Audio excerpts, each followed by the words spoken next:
There's a psychologist, Robert Levine, who did a study on various cultures in their view of time. It was a pretty interesting study. One of the journal articles that he wrote was entitled this. It's The Pace of Life in 31 Countries. He kind of just compared some countries across the world and just analyzed exactly how they look at time, what they consider time as, and dove into this as he made several conclusions. One of the conclusions that he made was this. He said, the more economically developed a country is, the more fast-paced that society will be. For instance, United States, Germany, Japan, very much strong economic engines behind these countries. They tend to be a little bit more fast-paced per se than maybe like a Latin America or a Middle Eastern countries even. The less economically developed, the slower they are in pace. And of course, certain cultural contexts will dictate and we have to adjust our expectations to rural life in the States versus city life in the States, and those kind of things play into it. But overall, the more economically developed a country is, the more fast-paced they are. Another factor he considered in this study was how certain cultures keep track of time. In Western cultures, we are clock-driven. There's a beginning time. This service starts at 10:30. We're going to be out of here by noon at the latest. We are time-driven by our events, the things that we do, the things that we put in our calendar, versus other Eastern cultures they're more event-driven. Certain things are going to be prioritized, not necessarily by their starting time and their ending time, but simply by the event or simply by the personality of those events and the people that are in them. More and more in the U.S., time is considered a valuable possession. And you guys all know how the motto goes. Time is money. It's that thing that we treasure. We prioritize so much of our schedules around our time and where we want to spend our time. But due to our clock-driven mentality that we have, this fast-paced economic engine that we live in, waiting is not an easy thing for us to do. Being patient people can be very, very difficult for us. It's difficult for me to be patient at times, and I know several in this room find patience as a virtue that needs to be pursued, not because we've perfected it, but because we need to work on it. But there's another trend at work as well. Today's culture is one of instant gratification. We are people who want, and we want things abundantly. We want a lot of things, but it's not just that we are people who want, it's that we want things easily, we want them freely, and most of all, we want things very quickly. We want them when we want them, and not a minute or a moment later than that. You would think that the next generation would be one of the most contented, satisfied generations that our culture has ever seen. After all, we can be instantly gratified with so many things, with our smartphones, with consumption, with purchases, with materialism. All these things in our culture, we are an instant gratification culture. And people love that about our culture. But it's hardly the case that we are satisfied and content. Harvard graduate and author John Cortines made a very simple statement in his book, True Riches. He put it this way. He said, the pieces go back in the box when the game is over. The pieces go back in the box when the game is over. And what he meant by that is the things that we have, the things that we enjoy are temporary and they are fleeting. And so to pursue something that's going to ultimately satisfy and ultimately fulfill, we have to look to that which is eternal. And it's difficult for us to be satisfied and to be content. In other words, whatever the world offers is temporary. How we view time, how we keep time, patiently waiting at times is extremely important for us. And it dictates a lot of our emotions and feelings about what's going on in our life. Another writer put it this way. He said, while instant gratification may bring immediate pleasure, research suggests that true happiness lies in delayed gratification. The ability to delay gratification is linked to better self-control, improved decision-making, and long-term success. And so what is it about wanting things, wanting them now, thinking that they're going to make us happy, and really struggling to be patient people who can wait on other people and even wait on God? We are not a patient people group. We struggle to wait. We wait on people, we wait for things to happen, and we wait on God. I want you to look down at verse 7 in Micah chapter 7. Micah really stands out in this verse. In fact, many people have used verse 7 as a theme verse for the entire book of Micah. And after he goes and he lists a lot of the sins of the leaders of Judah, Micah says there's something different about him. In verse 7, he says this, "But as for me, I will look to the Lord. I will wait for the God of my salvation, and my God will hear me." This morning, as we think about the new year, I want to talk about waiting. I want to talk about patience, especially as we see it in Micah chapter 7. We're going to see three things as we go through this passage. And I want you guys to kind of embrace this principle of patience and waiting into 2024 and the things that God has for us in his perfect time and his perfect planning. Number one, waiting on God means that we step out willingly, not in predictably. Waiting on God means that we step out willingly, not in predictably. Number two, that we look up as a victor, not down as a victim. Waiting on God means that we look up to God as a victor, not looking down as a victim. And number three, that we turn toward God's character, not away from God's truth. How can we grow more patient with the Lord in 2024? Hopefully this sermon will help. Blaise Pascal has an amazing comment here. He says, "There's a God-shaped vacuum in the heart of each man, which cannot be satisfied by any created thing." There's a God-shaped vacuum in the heart of every man, which cannot be satisfied by any created thing. Those who have perfected the art of patience have filled that God-shaped vacuum with God and God alone.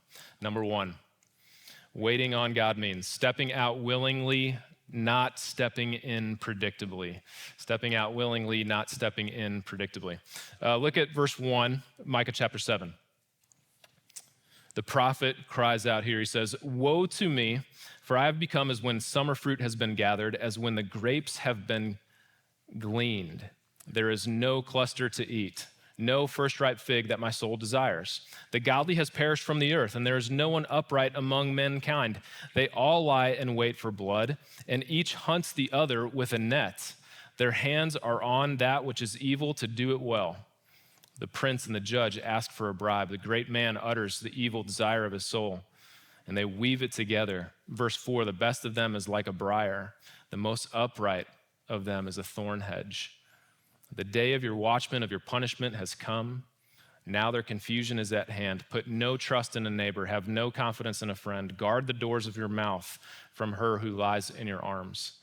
For the son treats the father with contempt. The daughter rises up against her mother, daughter-in-law against her mother-in-law. A man's enemies are the men of his own house." This is, again, a very dark passage here as Micah 7 opens up. Micah begins the same way that he started in chapter 2. It's a note of lament. Whenever you see the prophets crying, woe, this is basically them saying, what misery is mine? What misery am I experiencing? This is a cry of personal distress, which leads to a graphic illustration, imagery from the prophet about agriculture. In essence, what Micah is saying here is this. He says, during his day, he was looking for one godly person in Judah, one godly person in Israel. And just like looking for summer fruit after the harvest has come in, just like he was looking for a cluster of grapes after the vineyard has been harvested for its grapes, there is no godly person in all of the land of Judah.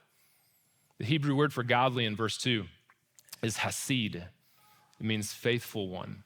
It's very closely connected to hesed, that covenant terminology of the love that God has for his people. Israel in the Old Testament. No one was living in covenant faithfulness. Nobody was living and prioritizing their relationship with God. All of it is broken. The law has been broken. The covenant has been violated by the people of God. And so Micah 7 sounds a lot like Romans chapter 3 in the New Testament. Remember Romans chapter 3, the Apostle Paul is going through all of this litany of sin. He talks about the ways that people sin with their hands, with their feet, with their mouths, with their hearts. And he gets down to the end and he finally says, Romans 3:23, all have sinned and fall short of the glory of God. Verse 2, Micah's version of that is this. He says, there is no one upright. Everybody lies in wait for blood. And verse 3 is a very interesting phrase too. It says their hands are on what is evil. Your translation might say a little something differently in verse 3 there. Dr. Chisholm was my Hebrew professor at Dallas Theological Seminary, and he said this: the use of hands in verse 3 means that the people, the leaders of Judah especially, directed all of their energies towards sinning. They used all of their strength, all of their earthly wisdom to become better sinners. And the result at the beginning of verse 3 is that they did evil very well. That phrase drips with sarcasm. Okay, there are things in life that you want to do really well. Love God, love your neighbor as yourself, walk humbly with the Lord your God, do justice, all the things that we've read about in Micah. We don't want to do evil well. Evil shouldn't even make the list of things that we want to do well. But yet, the people of Judah perfected it. They gave all of their efforts toward sinning and toward evil. Howard Hendricks used to have this statement. He said, brothers, I'm not as afraid that you will fail as much as I'm afraid that you're going to succeed at the wrong things. In 2024, if Howard Hendricks was here, one of the things he might say to us is this. He might have said, I'm not afraid that you're going to fail in 2024. My real fear is that you will succeed at doing the wrong things. Primarily Judah, their leaders. Listen, look who's mentioned at the beginning of these verses. The princes of Judah, the judges, the great men, the best of them. Verses 5 and 6 depict a summary statements of Judah. Here's the result of all that. Because of all of these things, because they got really good at sinning in Judah, you're going to see two things. You're going to see the disintegration of a society, and you're going to see families torn apart and broken down at the very core. The relationships between fathers, sons, mothers, daughters, father-in-laws, daughter-in-laws. Don't even speak to your spouses, Micah says. The things that you say to your spouse, they will corrupt you. Right? Every year at Christmas time, our family likes to watch holiday movies. Do you guys have favorite Christmas movies that you watch? We've got the litany. We go through them. There's like 3 or 4 that are just on an annual basis we come around to. One of our favorite movies is The Lion King. You guys remember there's a Christmas not too long ago and played the opening scene of The Lion King. Little Simba gets held up. It's awesome. Right. But there's a scene in The Lion King. What's really interesting, evil Uncle Scar, has defeated Mufasa, and he's taken over the kingdom for himself. And he's going to raise up the hyenas now behind him, and they're going to be all of his little minions to do whatever he wants to do in the Pride Land. And they're walking through, and then this song that's dedicated to Uncle Scar and all of his evil, dark kingdom. They start walking around. The hyenas are marching in order, just like an army, right? And they're all looking a certain direction, and it almost looks like scenes from like Hitler's army from Germany. Their legs are kicking. They're all looking this way. You guys know the song? Somebody's going to kick it off. We need an Italian to start singing it up here, but we're not going to do that right now, I don't think. Everybody was falling in line. Everybody looks the same. Everybody's saying the same. They're looking in the same direction. Everything is perfectly uniform. That's very similar to the same thing that's going on in Judah in these first 6 verses. Everybody is doing the same thing, and the same thing is evil, wickedness, and sinning, and they're really good at it. God's people, with the exception of one person. Verse 7, but as for me, Micah says, I will look to the Lord. Have any of you guys heard this quote before? Anyone who wants to lead an orchestra must turn his back on the crowd. The conductor is the one person who leads. But in order to do that effectively, he's got to turn his back on all the rest of the people. There's going to come a time in your life, there's going to come a time in my life when everybody is going in one direction and doing the wrong thing. In 2024, it might be for you. You're going to have to make a tough decision. Not to live your life like the rest of the world lives it, but to live it differently for Christ and for his kingdom. Micah was one of those guys. That time had come for him. Doing what everyone else is doing, that's the easy route. Stepping out of that is the difficult route. The majority of Judah was not waiting patiently, they were sinning regularly. And again, they were really good at it. Waiting patiently on God is not a majority decision. It's a minority decision. It's for the very few and the very faithful. How can we become more patient? By stepping out willingly, not stepping in to the world, to the culture, predictably. Verses 1-7. Number 2 in your outline. How can we become more patient in 2024? Number 1, look up, or number 2, look up as a victor, not down as a victim. Look up as a victor, not down as a victim. Cornelius Plantinga has one of my favorite books of all time. I've referenced it to you before. It's a difficult read, but it reads like a memoir. It's a breviary of sin, and it's called Not the Way It's Supposed to Be. He's a first-class theologian. I recommend that to you. If you're studying theologically on what sin is, Not the Way It's Supposed to Be is a great book. In one chapter, he talks about the regenerative nature of sin. Sin tends to reproduce more sin. Sinning is like spreading a contagion. It's like a river that branches out into more and more tributaries. Sin is like a cancer. It kills by reproducing itself, if that makes sense to you. And he's got this whole paragraph, this whole section. I want to read it for you. It's a little bit long, on specifically sinning in abusive families. And I'm going to show you exactly how this is going to turn out. So bear with me here for a little bit.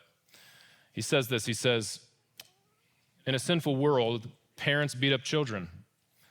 As a result, children beat up younger children. The junior high bully who brings his resentment to school. Children beat up parents. Whether psychological or sociological explanations of family violence apply, political conservatives favor the former, political progressives the latter, or whether both or neither applies, the beating goes on, generation after generation. Sin reproduces more and more sin. And then he says this, he says, victims victimize others, who then send their own vengeance ricocheting through a larger human family. And nobody is more dangerous than a victim. Nobody, Plantinga says, is more dangerous than a victim. Micah was surrounded by deep wickedness, but also those who could have quickly fallen into a victim mentality. Judah could have easily seen what was happening. The Syrians were on the doorstep. They were invading Jerusalem. Foreign armies were coming upon them, and they could have just gave everything over to a depressed state of mind. God, what are you doing? We're walking away because obviously you're not working for us. And resorted to a victim mentality instead. In verses 7-10, Micah refuses to blame others for what's happening in Judah. He takes responsibility for it. Micah refuses to let his circumstances control him. He lives above those circumstances. Micah 7:7-10 is a passage of great resolve from one man, one faithful prophet in Judah. Look down at your text. Here's how it goes. Verse 7. But as for me, I will look to the Lord. I will wait for the God of my salvation. My God will hear me. Rejoice not over me, O my enemy, when I fall, I shall rise. When I sit in darkness, the Lord will be a light to me. I will bear the indignation of the Lord because I have sinned against him until he pleads my cause and executes judgment for me. He will bring me out to the light. I shall look upon his vindication. Then my enemy will see, and shame will cover her who said to me, where is the Lord your God? My eyes will look upon her, and now she will be trampled down like mire in the streets. Just a great passage and the future hope of Micah. At the beginning of chapter 7, what was Micah looking at? Micah was looking at Judah. He was looking at all the people around him, the society, the families, the culture that he was a part of. Micah was looking all around him. In the middle and the end of chapter 7, Micah started looking to the Lord. Instead of looking around, he started looking up instead. Back in my glory days, you guys hear about these all the time. High school football, man, they were great days. No, not so much.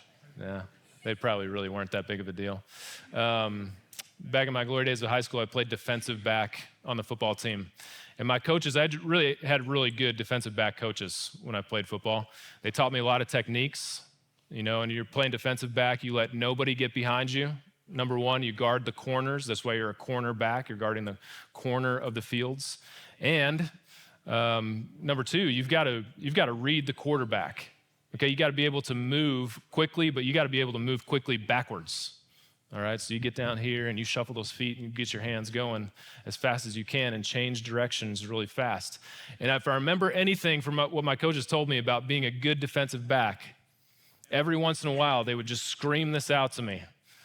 Said, Verweel, read the quarterback's eyes. You got to glance back and read the quarterback's eyes. In other words, you're playing your guy in front of you, that's great, but every once in a while, you've got to glance over and see, is he looking to your side of the field? Is your guy a threat right now? If he's not looking your way, figure out which way he's looking, because that's where the ball's going. Okay, so over and over again, we were coached to read their eyes, read the quarterback's eyes. What I want you to do in Micah chapter 7 here is read Micah's eyes. What exactly is he looking at? Look in verse 7. It says this, as for me, I will look to who? I will look to the Lord. Verse 9, he will bring me out to the light. I shall look upon his vindication, the Lord's vindication. Verse 10, my eyes will look upon her. That is Judah's conquered enemy. In verse 10. In verse 7, the verb to look, there's two different Hebrew words for look in this passage. You're going to see that word at least 3 or 4 times. In verse 7, that verb occurs in a appeal stem, which indicates an intensity or a frequency of action. Micah is not just taking a passing glance at the Lord. He's not just looking over at the Lord briefly and then looking again at Judah and what's going on. No, this is a word that means like a watchman in Israel is looking toward the horizon, always keeping his eye toward the horizon, seeing if any enemy is on the doorstep, seeing if any danger is in front of him. This is a person who is diligently looking, always keeping his eyes open, waiting, looking for the Lord. Not only does Micah, though, refuse to be a victim here, he's focused on the right things. He's fixing his gaze on God. Despite whatever's happening in front of him and around him, he decides to look up instead of looking around. How can you wait upon the Lord in 2024? Look up as a victor, not down as a victim. Look up as a victor, not down as a victim. Now, we're gonna skip over verses 11 through 17. We've covered a lot of that material as we've gone through Micah, but I want to focus now on the last 3 verses that I read for you in the scripture reading. Micah 7, verses 18 through 20. Number 3 in your outline, turn toward God's character, not away from God's truth. Turn toward God's character, not away from God's truth. Let's read this, verse 18 again, as we finish up here. Who is a God like you, pardoning iniquity and passing over transgression? for the remnant of his inheritance. He does not retain his anger forever because he delights in steadfast love. Verse 19, he will again have compassion on us, again have compassion on us. He will tread our iniquities underfoot. You will cast all our sins into the depths of the sea. You will show faithfulness to Jacob and steadfast love to Abraham, as you have sworn to our fathers from the days of old. A.W. Tozer, in his book, Knowledge of the Holy, I would recommend that you read this book in 2024. It is that good. In fact, I'd recommend that you would read Knowledge of the Holy on an annual basis in your quiet times. He says this, a right conception of God is basic, not only to systematic theology, but to practical Christian living as well. It is to worship what the foundation is to the temple. Where it is inadequate or out of plumb, the whole structure must sooner or later collapse. And then he says this, he says, I believe there is scarcely an error in doctrine or in failure to apply Christian ethics that cannot be traced finally to an imperfect or ignoble thoughts about God. In other words, whatever you're struggling with, whenever something happens in life that doesn't seem to make sense to you, go back to the character of God. Learn more about who he is and how the Bible has revealed himself to you and to me. Micah ends with a rhetorical question, verse 18. Who is a God like you? That demands a negative answer. Nobody. There is no other God like the one true God of Israel, the one true God of heaven and earth and the universe and everything that is in it. Also, the question is a wordplay on Micah's name. Micah literally means who is like the Lord. He ends this entire book that he has just written to us about judgment, hope, about bringing us back ultimately to the character of God, to telling us about the uniqueness of God and the difference that God will make in Judah's life and in our life. Waiting on God must drive you to a deeper, more intimate knowledge of who God is. Waiting on God must drive you daily to a deeper, more intimate knowledge of who God is and how he has revealed himself. Listen, at the heart level, we're prideful people. Yes? We like things our way in our time, in our schedule. We like our agendas. We want to think our way out of situations. We want control. The essence of sin is to take control out of the hands of God and to give yourself a false sense of control, that you are actually in control. Waiting on God means thinking deeper about God's character, not our chaos.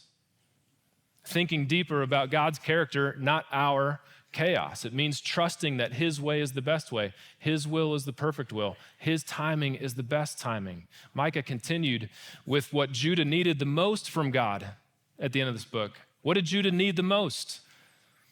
They needed forgiveness of their sins. They had violated the covenant agreement that they made with the Holy One of Israel. Now they need to be forgiven for those sins. So Micah's God pardons iniquities. He passes over transgressions. Orthodox Jews read a version of this verse out of the book of Jonah. Jonah chapter 4, verse 2. All of it takes us back to Exodus, chapter 34, verses 6 and 7. This is Israel's first creed. Orthodox Jews would read this statement, a God who pardons iniquity, who passes over transgressions every year on the Day of Atonement and their festivals and their feasts. Pardon is the Hebrew word nesah. It literally means to lift, carry, bear, or to take away. Who is a God like you who takes away sin, who bears the sin of his people upon himself and carries it away for us? It reminds us that all sin has first and finally a Godward force. David prays in Psalm 51, against you, Lord, and you alone have I sinned and done what is evil in your sight. Why can he pray that? Because all sin has first and finally a Godward force behind it. Sin is a culpable and personal affront to a personal God. Micah knows that. And so he prays for forgiveness individually, corporately, for his sin and the sin of the people. God forgives sin. God passes over the sin of his people. God does not retain his anger forever. Literally, his nostrils don't remain strong. All right, in Italy, you guys got some people with some big nostrils that flare all the time. God is literally slow to flare his nostrils. He will not retain his anger for a long time. He will show kindness. He will show compassion. ESV, verse 19, he will again have compassion on us. Don't miss that little word. Again. This isn't the only time that the people of God's people will need compassion. This is their history of needing compassion from an all-holy, perfect, just God. He will again have compassion. Compassion is not something new for God. The Hebrew word for compassion means a tender, heartfelt concern. This is what we read in Hosea, chapter 14, verse 3, when the people of Israel just sin over and over and over again in the same way by pursuing other lovers, by pursuing other gods, instead of the one true God who pursued them. It says, Hosea 14:3, in you, in the Lord, the orphan finds compassion. God has compassion even on the marginalized and the helpless. The Lord is depicted here as doing two things with his people's sin. What does he do to them? Number one, he treads them under his foot. Number two, he hurls them into the sea. He tosses the people's sin into the sea. Both of those actions are readily associated with military victory for God. He overcomes their sin. He conquers it. He gives victoriously to his people who don't deserve it. Notice the Hebrew emphasis is on all sin in this passage. Verse 19, he will again have compassion on us. If you read this in Hebrew, it'll say something like this. He will tread our iniquities underfoot. Into the depths of the sea you will cast, and at the very end, all our sin. It's put there for emphasis. It means this. It means God doesn't just deal with some of our sins. His forgiveness isn't partial. It's not halfway. All right, the gospel in Micah will tell us it's not that God does his part and now we have to do our part. No, God takes care of all sin. What does all sin mean? That means all sin, past, present, and future. There is no sin that God has not forgiven for his people who have truly placed their faith in him and him alone for salvation, right? And so that's not a free pass. That doesn't give us grace to go on sinning because we know that we're forgiven. Actually, it gives us the ambition to pursue a right relationship with God because of what he's done for us. It puts our identity before the commands, before the imperatives. Because we are forgiven, we live in a way that pleases the Lord. Because of what he has done for us, we live in a way that would bring him honor and glory through all of our life. God forgives all sins, not just some sins. And so if you want to grow as a patient person in 2024, we need to do three things. We need to step out from the world willingly, not into the world predictably. Step out willingly, not in predictably. We need to look up as a victor, not down as a victim. We need to live above our circumstances as we grow in patience, looking up to God, not down to everything else. Number three, we need to turn towards God's character, not away from God's truth. Pain will either separate you from God or press you tighter against him. That's your choice through life and through what 2024 has for you. I know there are many people in this room who are waiting on the Lord.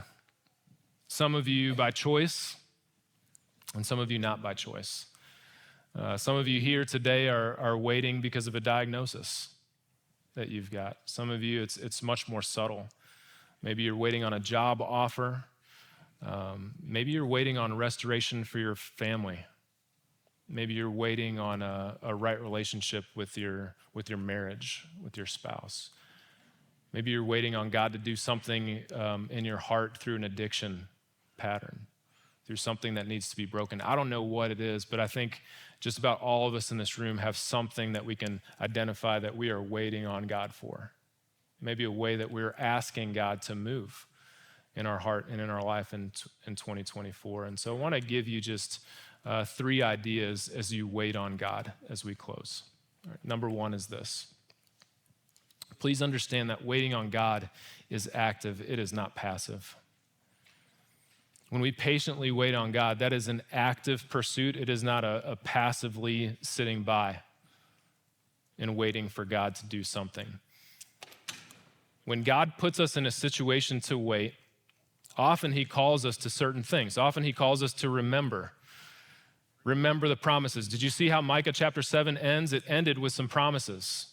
Promises to Abraham, promises to Jacob, promises that he would be with them, that he would give them the land of inheritance, that he would never leave them nor forsake them. These are ancient old promises given to the fathers of old. And we remember those promises. Remember what God has done in the past. Remember what God has promised to do in the future. And Romans 12, 1 and 2 is great verses that you guys probably know really well. Therefore, I urge you, brothers, on behalf of the mercies of God, to offer your bodies as a living sacrifice, which is your reasonable act of spiritual worship. He says to present your body as a living sacrifice. Do that by not being conformed to the world, but by being transformed by the renewing of your mind. And I had a pastor in my life who always said this. He said, if you are not actively being transformed by the word, you will passively be conformed to the world. If you are not actively being transformed by the word, you will passively be conformed to the world. This is an active thing to wait on God. It's not like waiting in a doctor's office. It's not like waiting for the dentist receptionist to come back and bring you back. It's not like going to the DMV and waiting for your ticket to be called. It's not like going to the deli counter and waiting for them to slice your meat.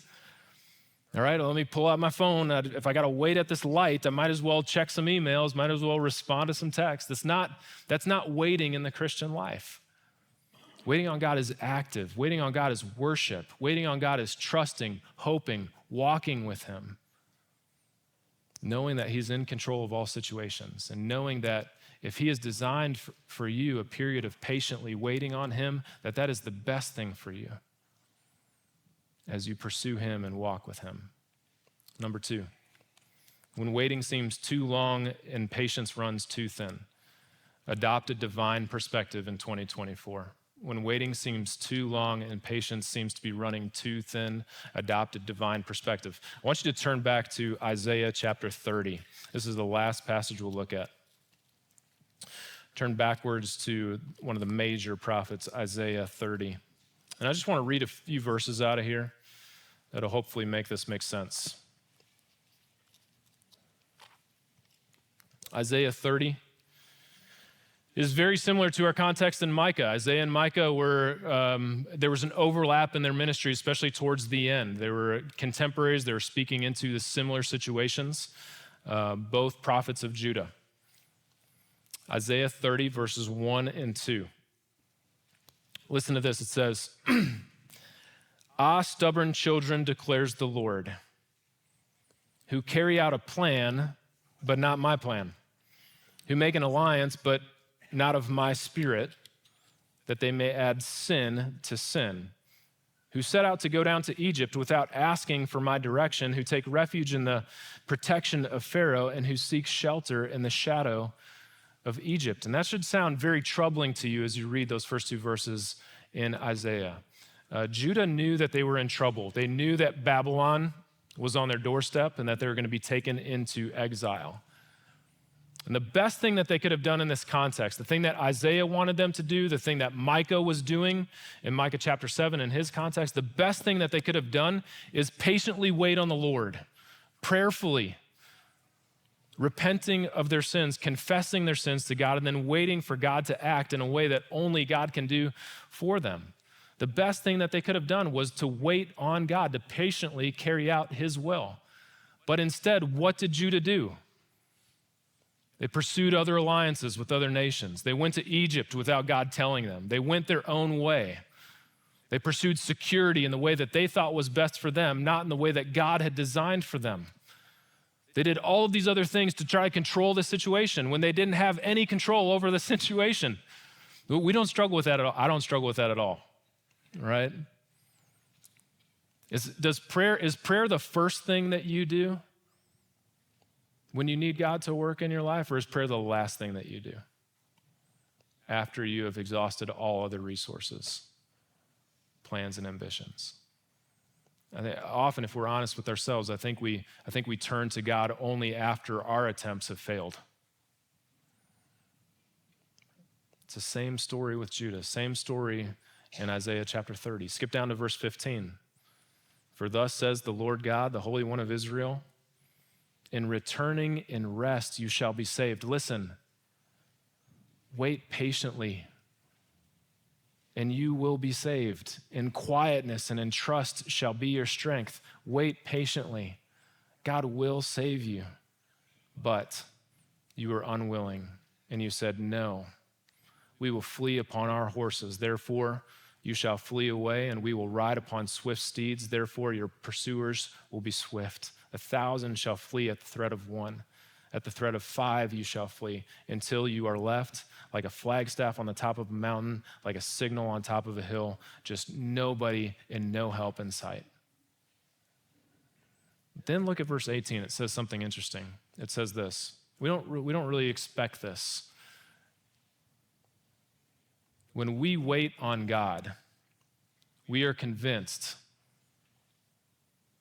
that we're the ones that are waiting. Isaiah 30, verse 18, therefore the Lord waits to be gracious to you. Therefore he exalts himself to show mercy to you, for the Lord is a God of justice. Blessed are all those who wait for him. Who's the one who has to wait? Who's the one who's waiting? Who's waiting on whom in Isaiah 30? It's not the people that are waiting for the Lord. They're doing all these other things. It's the Lord who's waiting on them. Oftentimes in our Christian life, more often than not, the problem is not us waiting on God. It's that God is waiting on us to do a work in our hearts that only he can do. Number 3, waiting becomes remarkably easier when viewed through the lens of God's goodness.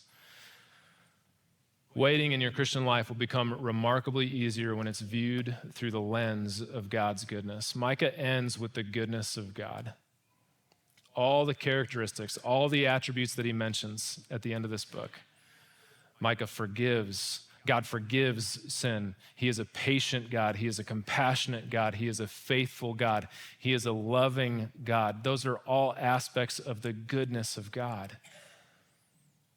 At the end of the day, no matter what happens to you in 2024, no matter the amount of suffering you go through, no matter the amount of control you lose, no matter what's happening in your family or in your relationships, you have to come away with this ironclad conclusion that nothing in life can influence, and that's this. The God of the Bible that has revealed himself through Scripture is a good God. He is not evil or malicious toward his people. He wants good for his people, and he will do whatever it takes for his goodness to be revealed and his glory to be exhibited to the rest of the world. Through whatever might happen. He is such a good God that even when he saw us, enemies of the cross of Christ, sinners to the uttermost, everyone lying in wait for blood, everyone sinning, every person has fallen short of the glory of God and sinned against God. But he is such a good God that he sent his son Jesus to the earth to live a perfect life, to die on a cross, to 3 days later rise again, showing his victory over sin and condemnation and judgment. He judged sin for what it was, and he took the punishment that we all deserved upon ourselves. Because why? Because he's a good God who loves to forgive the sin of his people. And when we trust him and him alone, he gives us grace and salvation that we don't deserve and we can never earn. These are the songs we just sang about. Derek's going to come up, and we're going to sing a little bit more about who our God is, the greatness of our God as we close. And more than anything, as we finish up, and you guys, next week we'll come back. We'll talk about something different for New Year's. Just wanted to finish up the book of Micah here at the end of the year, but more than anything else, as you guys go into 2024, I want you to think deeply about the character of God. I want you to think deeply about the goodness of God. I want you to worship the Lord because of how he has revealed himself and what he has done for his people through Scripture, Old Testament and New Testament.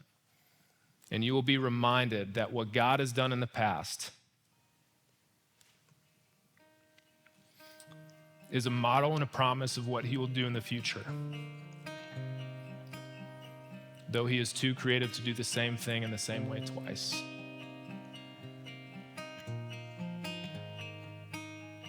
In 2024, I want you to wait upon the Lord. And I want you to know his goodness.